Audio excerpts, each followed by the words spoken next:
Bonjour à tous et bienvenue pour cette nouvelle vidéo amateur contre-titré, vidéo numéro 9. Donc le principe de ces vidéos, je le rappelle, c'est de montrer des parties d'amateurs, donc souvent de moi-même, contre des titrés, donc des MI, des maîtres internationaux, des grands maîtres internationaux, etc. Aujourd'hui j'ai décidé de vous parler d'une partie jouée contre Arnaud Payen, maître international, à l'Open de Touquet en 2001. Donc Arnaud Payen est un maître international, il vit du côté d'Auxerre. Il a participé 3 fois au championnat du monde des jeunes, en Argentine en 1986, à Porto Rico en 89 et à Singapour en 90. Ces voyages vont le former. À 15 ans, il souhaite déjà vouer sa vie à défendre les échecs. Il est devenu professionnel juste après son bac, en 1990, c'est ce qu'explique le joueur. Son apprentissage sera notamment marqué par la méthode russe. En 1992, il a effectué un stage de 3 mois à Moscou chez un grand maître. Il y avait à la fois une formation sportive et technique. C'était assez violent, réveil à 6h30 pour aller courir dans la neige par -17, suivi par des chiens errants affamés. La préparation est importante, les échecs sont aussi un sport très fatigant, comme il le dit. La tension est grande et les nerfs sont mis à rude épreuve. En 1998, grâce à ses bons résultats, Arnaud grimpe à une prestigieuse marche. Il obtient le titre à vie de maître international d'échecs. Alors il joue au club de Gonfreville en Normandie, club présidé par Cyril Vaugeois. C'est donc son club d'adoption depuis 13 ans. Arnaud est intègre et fidèle en amitié. Moi je le connais depuis quelques années. Il a toujours été super sympa. Et il nous transmet sa philosophie de la vie, une passion contagieuse du jeu d'échecs avec des amitiés tissées au fil du temps. Tout à l'heure je vous présenterai exactement aussi son livre d'échecs. Il a écrit un super livre, Ombre et Lumière. Donc je vous montrerai la couverture à la fin de cette analyse. Donc pour cette partie, j'avais les blancs, j'ai joué E4, C6, une carocane.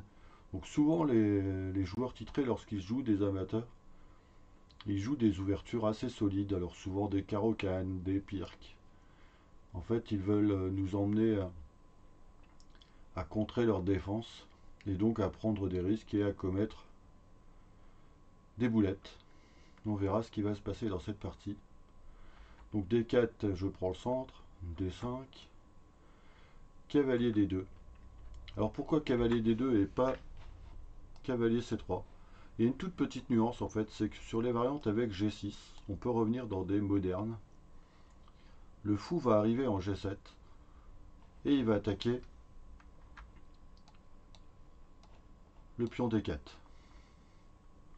Avec le cavalier en C3, on a du mal à trouver un nouveau défenseur au pion D4. On serait obligé par exemple d'utiliser notre fou. Avec le cavalier en D2, sur les variantes avec G6, on pourra tout simplement jouer C3. Et le pion D4 est déjà défendu. Donc on n'a pas besoin de lui trouver un nouveau défenseur. C'est juste une petite amélioration, on va dire. Bon, bien sûr, souvent quand vous jouez cavalier D2 ou cavalier C3, la plupart du temps, vos adversaires vont vous prendre en E4. Donc, je reprends E4. Et là, il me joue un peu une sous-variante de la carocane. Il joue avec cavalier F6. Donc les autres variantes sont souvent plutôt fou F5 ou plutôt cavalier BD7 pour mettre un cavalier en F6 et en cas d'échange pouvoir reprendre avec ce cavalier. Ici il a joué cavalier F6. J'ai donc pris. Donc ici pourquoi je prends? Tout simplement parce que déjà je vais créer un affaiblissement dans la structure des pions noirs. Ils vont avoir des pions doublés. Et selon le pion avec lequel ils vont reprendre, ils vont avoir soit 2 îlots de pions, soit 3 îlots. Habituellement on joue plutôt E prend F6. Donc ça c'est la variante à la mode en ce moment, jouée par des très forts grands maîtres à très haut niveau. Et ici, les noirs ont donc 2 îlots. Mais là, Arnaud a décidé de prendre en F6 du pion G. Il se retrouve donc avec 3 îlots de pion. Donc bien sûr, si j'arrivais par exemple à aller dans une finale, cette faiblesse dans la structure des pions noirs pourrait m'aider justement à prendre l'avantage. Mais c'est aussi une ouverture dynamique pour les noirs, parce que les noirs menacent tout simplement déjà de mettre une tour en G8 et de venir nous taquiner sur la colonne G. Donc ici j'ai joué C3 pour simplement consolider mon pion et voir aussi ce que les noirs allaient faire. Il a donc joué fou F5. Alors je reviens 2 secondes sur C3, je n'ai pas joué tout de suite cavalier F3, tout simplement aussi pour éviter tout de suite le clouage du fou G4. Donc fou F5. Ici, à cette époque-là, en 2001, jadis presque, j'étais pas aussi bien préparé que maintenant dans les ouvertures. Et donc souvent j'étais plutôt créatif dans les ouvertures. C'est-à-dire que je créais des nouvelles idées. Donc ici par exemple j'ai choisi cavalier E2. Donc l'idée en fait c'est de jouer cavalier G3 et parfois de jouer F4, F5. Donc je vais quand même peut-être vous le montrer. Excusez-moi, hop. Peut-être jouer F4, F5 ensuite. Habituellement je jouais plutôt des plans avec cavalier F3 et G3. Ici Arnaud a joué cavalier D7. J'ai donc continué mon plan cavalier G3, fou G6. Donc ici j'ai une menace déjà simple en jouant F4. C'est que je menace pardon, d'enfermer le fou. Alors ici normalement le coup le plus joué sur fou G6 c'est H4. Bon moi j'ai décidé de jouer avec F4, je préfère cette position. Et ici des fois même si l'adversaire joue E6, eh bien en fait on joue F5 quand même et on inflige les noirs de pions triplés isolés. Donc ça pouvait être très intéressant. Mais sur F4, les noirs ont répondu F5. Alors ça peut paraître un peu bizarre, parce que ce fou en fait, il est un peu hors jeu. Donc j'ai continué par fou D3. Donc vous voyez chaque coup, j'exerce une menace. J'attaque le pion F5. Les noirs se doivent de le défendre. Ils jouent E6. Et ici, comme le roi noir est au centre, je décide de jouer dame E2 avec déjà des menaces. Toujours des menaces ici, pardon, sur le pion F5. Vous voyez, parce que le pion E6 est cloué. Donc je menace soit cavalier prend F5, soit fou prend F5. Arnaud a décidé donc de parer cette menace en jouant fou E7. Ici, il faut terminer le développement. Alors ici, j'ai joué un coup peut-être, on va dire, un peu trop machinal. J'ai joué petit roc. Un petit coup, on va dire, à la main, et non au cerveau. C'est-à-dire c'est un coup naturel, je joue petit roc pour mettre le roi à l'abri.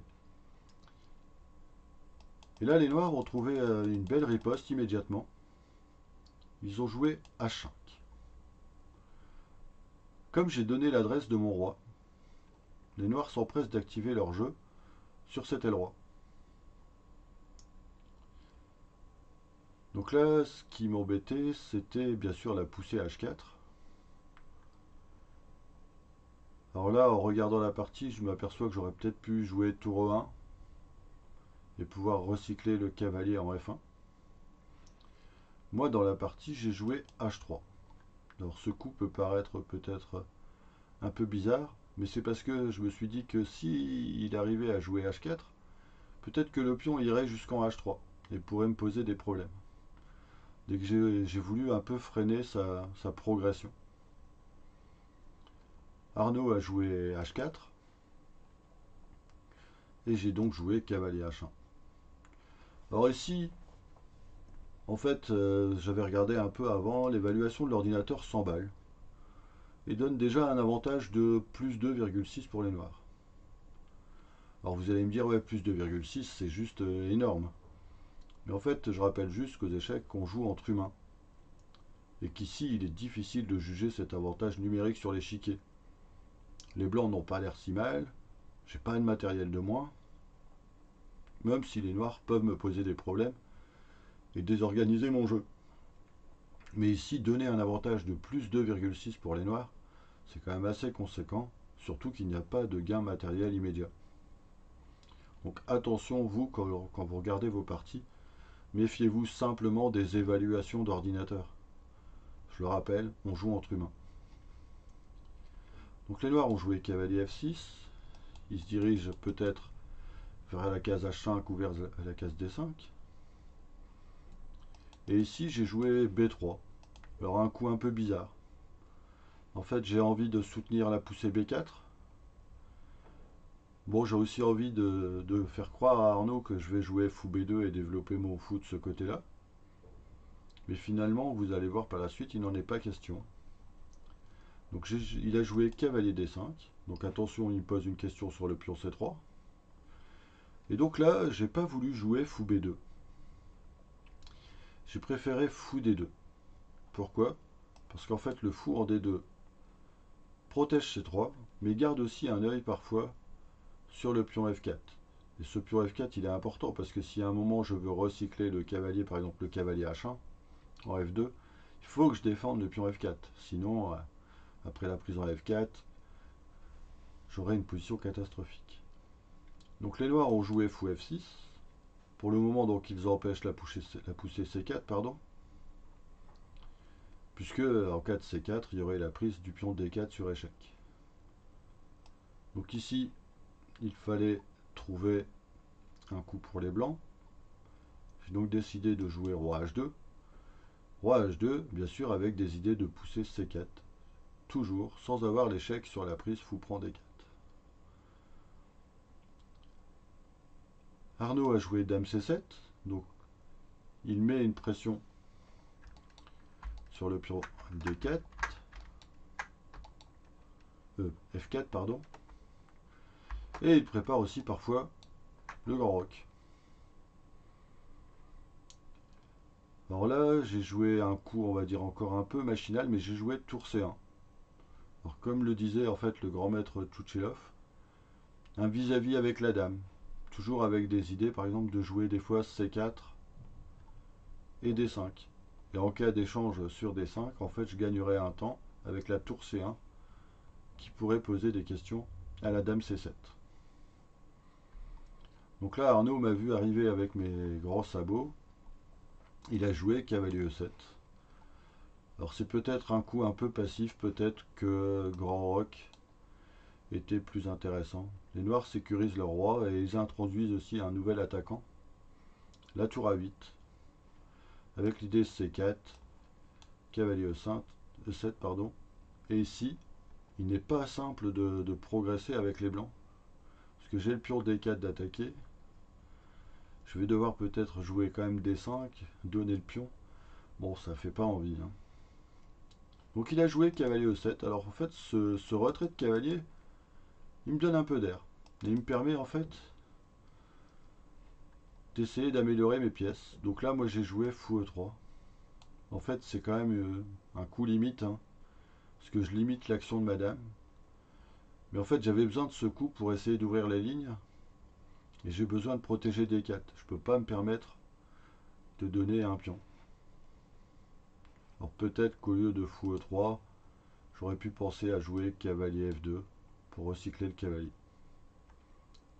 Bon, j'ai joué fou E3.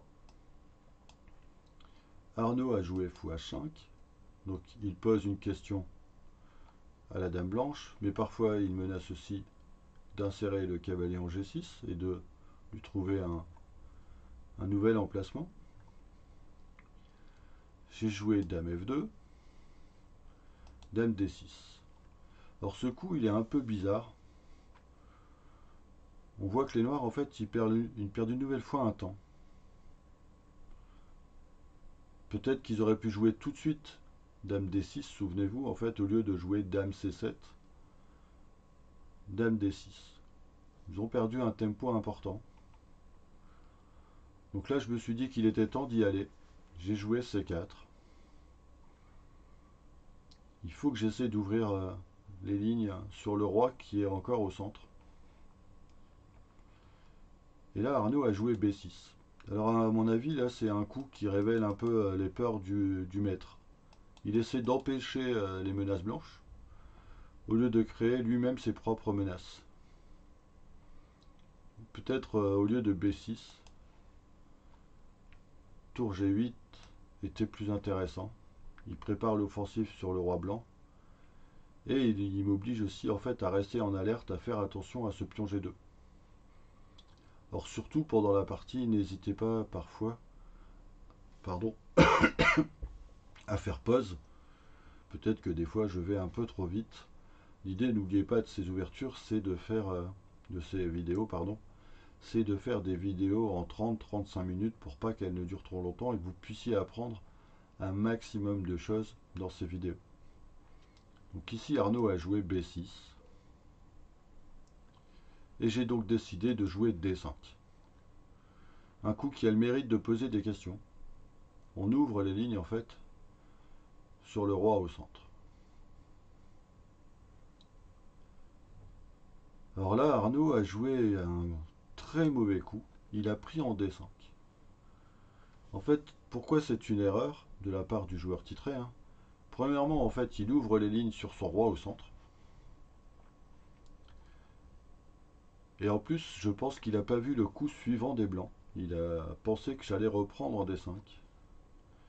Mais il n'a pas vu le coup C5. En fait, C5, ça repousse les pièces noires. Ce coup, en fait, me permet de ne pas laisser les noirs respirer. Donc ici, en fait, chaque coup est un peu comme un uppercut en boxe. L'adversaire doit réagir pour éviter le chaos. Il doit lever la garde et subir les coups de butoir. Donc d'après la machine, le PC, hein, l'avantage a basculé. Comme on dit dans Schnorr, les mouches ont changé d'âne. Alors il a joué Dame D7. Alors on voit ici des fois que les joueurs sous la pression ne jouent plus les bons coups. Peut-être que ici il fallait quand même prendre en C5. Fou prend C5, Dame D7 et tour F1. Et les blancs en fait ici on a quand même une grosse activité pour le pion sacrifié. Les noirs n'ont pas vraiment beaucoup de possibilités dans cette position. Peut-être que c'était une variante un peu meilleure que Dame D7. Parce que maintenant sur Dame D7, qu'est-ce qui se passe? Alors je vous laisse réfléchir un petit peu, hein.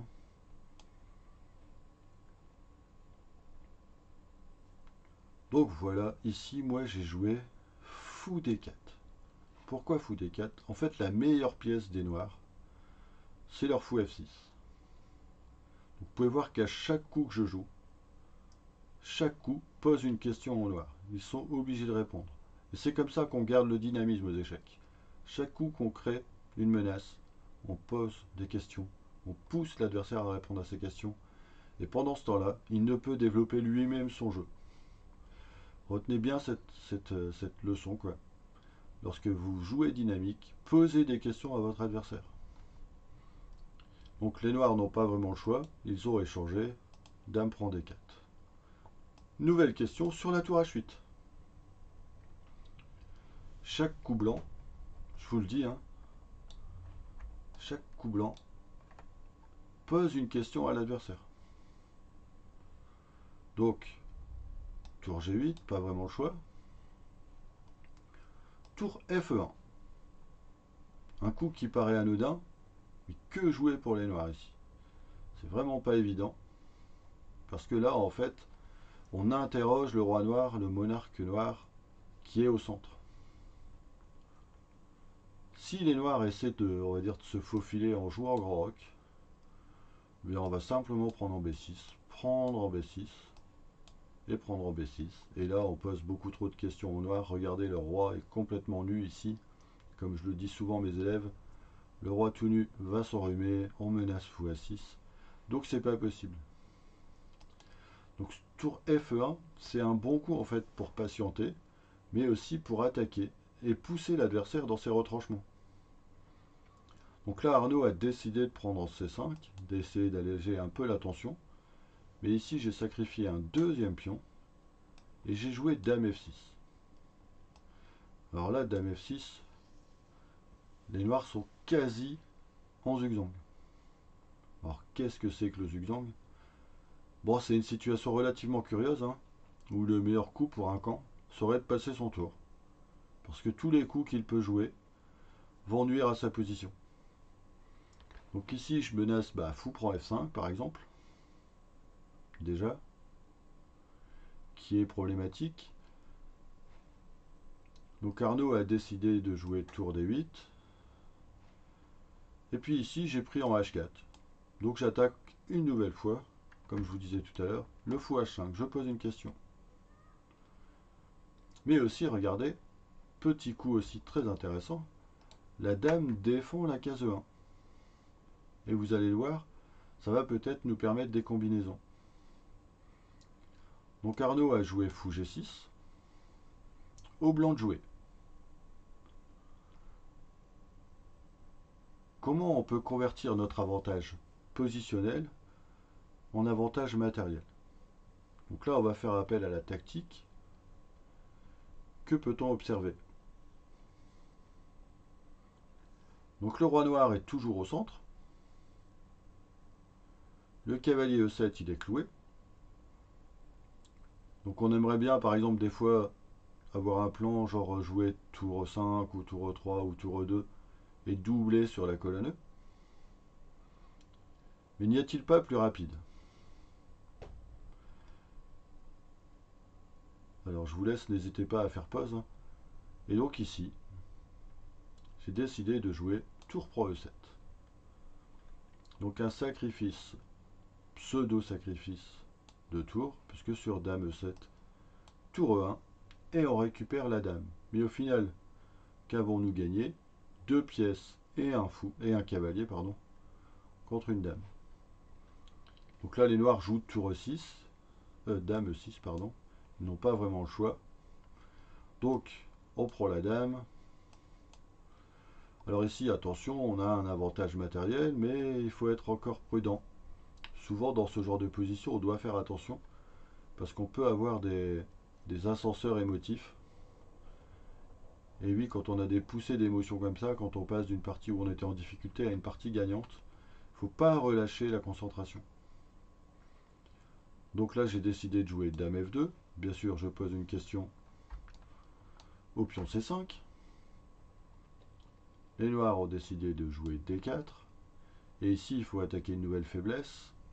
Donc j'ai attaqué en jouant Dame E2. Je mets la pression sur les faiblesses. Donc lorsque, bien sûr, on est proche de gagner, je vous le disais à l'instant, il ne faut pas forcément se presser et se départir de sa vigilance.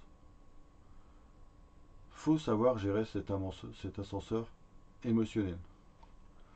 Donc les noirs ont joué roi F7. Dame E5 pose des nouvelles questions. On menace, bien sûr, le pion C5. On menace de venir en C7. Mon Carnot a joué tour D7. Et ici, j'ai joué donc Dame prend C5. Je récupère déjà un pion. Donc là, on se retrouve déjà à égalité de pions.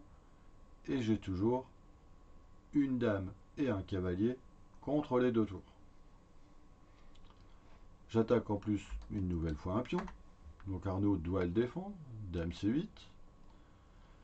Et cavalier G3. Vous voyez, il est temps de recycler ce cavalier qui s'ennuyait depuis très longtemps en H1. Tour C7.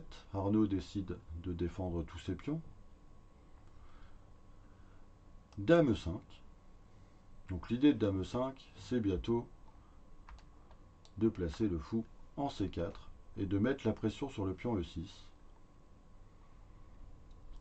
C5, fou C4. Donc là, vous voyez, on appuie sur la faiblesse en E6. Tour C6. Donc Arnaud essaie de défendre. Mais ici, le pion E6 est surchargé. Il est cloué. Et donc il permet une dernière combinaison tactique. Cavalier prend F5. Et vous voyez, le clouage est toujours présent. Ici, les noirs perdent trop de matériel. Arnaud a abandonné. Alors une belle victoire contre un titré. Même si dans cette partie, Arnaud avait l'avantage. On va dire qu'il a joué à reculons. Alors j'ai su saisir ma chance et entrer dans des complications tactiques. Comme je le dis souvent, parfois, les titrés ont aussi leur coup de moins bien. Ici j'en ai profité. Encore ne fallait-il pas rater l'occasion présentée. Donc vous voyez ici, partie très intéressante hein, avec Arnaud Payen. Donc je vous ai parlé au début que Arnaud avait écrit un livre. Donc pour l'instant, je vais enlever la partie de Chess Basse 15. Et je voulais vous montrer donc ce livre, Ombre et lumière sur l'échiquier, que je vous recommande vivement. Cela parle de la vie d'Arnaud en tant que joueur professionnel, de sa vie pendant les tournois, de sa vie familiale, de comment l'impact de la vie de chaque jour peut avoir un impact sur ses parties. Donc voici la couverture, Ombre et lumière sur l'échiquier avec une très belle couverture. Et ici, la page de fin. Vous pouvez voir Arnaud Payen. Donc je vous recommande ce livre, vous pouvez le trouver, vous cherchez sur internet Ombre et lumière, je remets la première page et vous pourrez trouver ce super livre d'Arnaud Payen que je vous recommande vivement. Voilà, je vous dis à très bientôt pour une nouvelle partie amateur contre titré. N'hésitez pas à liker, à vous abonner, à critiquer si la critique est constructive, ça ne me dérange pas. Prenez soin de vous, restez chez vous et à très bientôt pour une nouvelle vidéo amateur contre titré. Bonne journée à vous, ciao.